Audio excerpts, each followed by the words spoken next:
Terrorism. What a loaded word, right? An image probably just popped into your head. But what if I told you that image wasn't entirely your own? What if it was carefully built for you?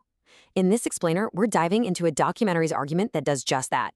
It pulls back the curtain on who gets to define terrorist, and maybe more importantly, why they're doing it. So let me ask you something straight up.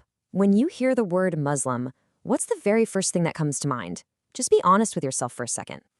Now, the source we're looking at today suggests that for a lot of us, that image probably isn't one of, say, peace or compassion. And, well, the documentary argues that's not an accident at all. It's an image that's been hammered into our heads day in and day out through newspapers, movies, and the 24/7 news cycle. The result? A really powerful, almost subconscious link that gets forged in our minds between Islam and violence. Okay, so let's dig into that a little bit. This propagated image, how is it built? What does it actually sound like? The source points to language exactly like this. It's blunt, it's direct, and you know what? It's designed to make you afraid. There's nothing subtle about it. It's a super aggressive message that basically paints an entire diverse community with one single threatening brush. Which, brings us to the big question, why? Why would anyone want to promote this image? According to the film, what's the real motivation here? What's the end game? This is where the documentary brings up a really interesting economic angle. It points to these huge multi-billion-dollar industries.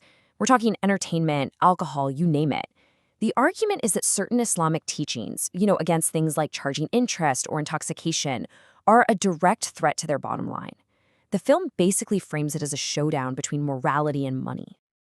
Then the film shifts gears to geopolitics. It zeroes in on a theory called the clash of civilizations by a political scientist named Samuel Huntington.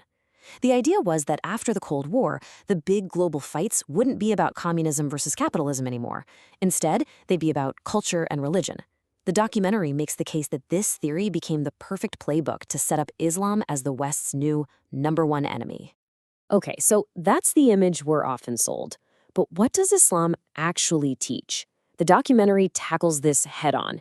It goes right to the source, right to the scripture, and what it finds, well, it paints a very, very different picture. Take this, for example. The source highlights this incredibly powerful verse from the Quran. Think about that for a second. Killing one innocent person is like killing all of humanity. It presents this worldview where a single life is sacred, holding the weight of everyone. That, according to the film, is a central idea of justice in Islam. And here's another one that really makes you think. The source points to this teaching.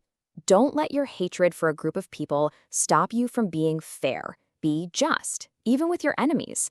It's a powerful message, right? That your own feelings of hate can't be an excuse for being unjust. And to really drive home the contrast with that violent stereotype, the film shares these simple, almost story-like traditions. We're talking about things like giving water to a thirsty dog leading to paradise, or a person being condemned for neglecting a cat. The point it's making is that the foundation is mercy. Mercy for everyone and everything, not just for a select few. Now this leads us to probably one of the most loaded and misunderstood words out there, jihad. The documentary just lays it out. What you see in the media is all about holy war, terrorism, killing. But then the film explains its actual much broader meaning. It's the personal struggle, the jihad, to help a sick parent, to be there for an elder, or even the internal fight to kick a bad habit. A completely different world. So, okay, if the teachings are about mercy and justice, that raises a huge question the documentary then tries to answer. Where in the world did groups like ISIS actually come from? The film lays out a very specific timeline for ISIS, arguing it didn't just pop up out of nowhere. It started small, but the source points to one single event as the accelerant, the 2003 U.S. invasion of Iraq. It argues that invasion created this massive power vacuum, this chaos, that let the group grow from a small local problem into the global name we know today. And to back this up, the source presents this frankly stunning quote from former UK Prime Minister Tony Blair. He basically admits, oops, the intelligence was wrong and we had no idea what would happen when we removed the regime.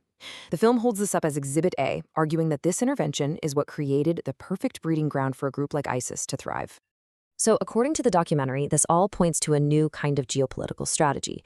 You've probably heard of the old colonial motto, divide and rule. Well, the film argues the new strategy is divide and destroy. The playbook? Go into a nation, arm different factions to create instability, fuel a civil war, and then swoop in as the peacemakers to manage the very chaos you had a hand in creating. And all of this brings us to what is maybe the most powerful part of the documentary's entire argument. It's about a massive misdirection, where the victim and the bad guy essentially switch places. The documentary poses a really simple but devastating question. If these terror groups claim to be acting for Islam, who are they actually killing? And the answer it provides is just staggering. 90% of the victims of groups like ISIS and Al-Qaeda are Muslims themselves. I mean, that one fact alone seems to just blow a hole in the whole mainstream narrative, doesn't it? The film also highlights what it calls a huge double standard. Think about it. When we talk about the horrors committed by people like Hitler or Stalin, we don't blame their entire ethnicity or worldview. But, the argument goes, as soon as someone with a Muslim name commits an act of terror, their entire religion, all 1.8 billion people, gets put on trial in the media. And it doesn't stop there. The source actually looks into the backgrounds of the people behind some of these major attacks, and a pattern emerges. It finds people who reportedly drank alcohol, ate pork, had criminal records, lives that were anything but devout. So the documentary asks the big question, were these people really driven by faith? Or was their violence just co-opted and given a religious label to serve someone else's agenda? So this is the core argument, the final takeaway from the source material. That we're looking at this global bait and switch, where the community that suffers the most from terrorism has somehow been turned into the one that gets all the blame. The victim becomes the accused. And so, we're left with the documentary's final question. And it's a heavy one to think about. When faith is twisted and fear is used as a weapon, who really benefits from all of it?